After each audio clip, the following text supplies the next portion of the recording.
అవసరం లేదు. అదేవిధంగా మత్స్యకారులకు ఆ భరోసా లేదు, ఎవరికి కూడా చెప్పుకోదగ్గ భరోసా లేదు. ఇందులో విశేషం హైలైట్ ఏంటంటే ఆర్థిక మంత్రి ప్రతి మాటను ఒత్తి ఆ డబ్బు వచ్చినప్పుడు అదేందుకు మహాప్రపంచ విజయంలాగా ఒత్తి చెప్పడం తప్ప కొత్తది ఏమీ లేదు. ఒత్తి పలుకులు పలకడం తప్ప కొత్తగా చెప్పింది ఏమీ లేదు. ఒక కొత్త సంక్షేమ పథకం కానీ ఏది కూడా లేదు.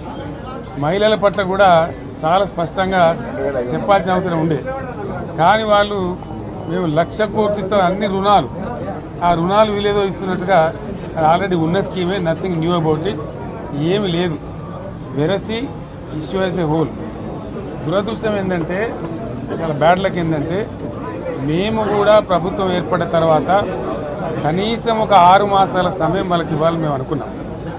నేను కూడా శాసనసభకు పెద్దగా రాలేదు, కానీ ఈరోజు బడ్జెట్ చూస్తే ఏ ఒక్క పాలసీ ఫార్ములేషన్ జరగలేదు.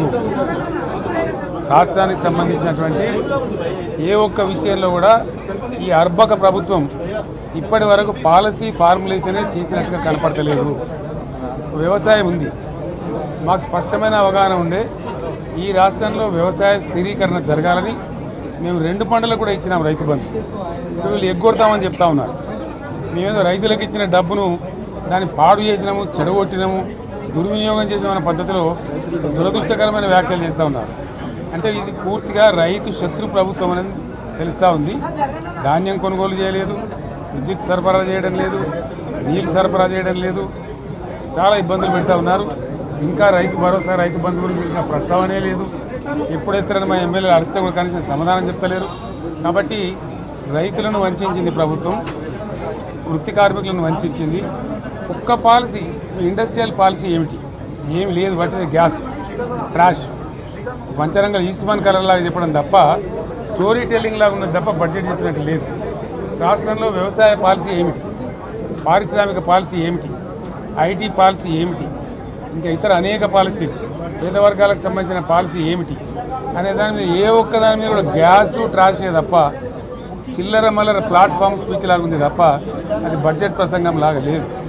రాజకీయ సభలలో చెప్పినట్టుంది తప్ప ఏ ఒక్క పాలసీని కూడా నిర్దిష్టంగా ఈ పనిని మేము ఎట్లా సాధిస్తాం, మా గోల్స్ ఇవి, మా టార్గెట్స్ ఇవి అనే పద్ధతి కానీ పద్దు కానీ లేదు.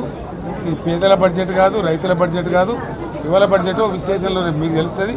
భవిష్యత్తులో బ్రహ్మాండంగా మేము దీన్నంతా కూడా చీల్చి చెండాడబోతాం. Thank you.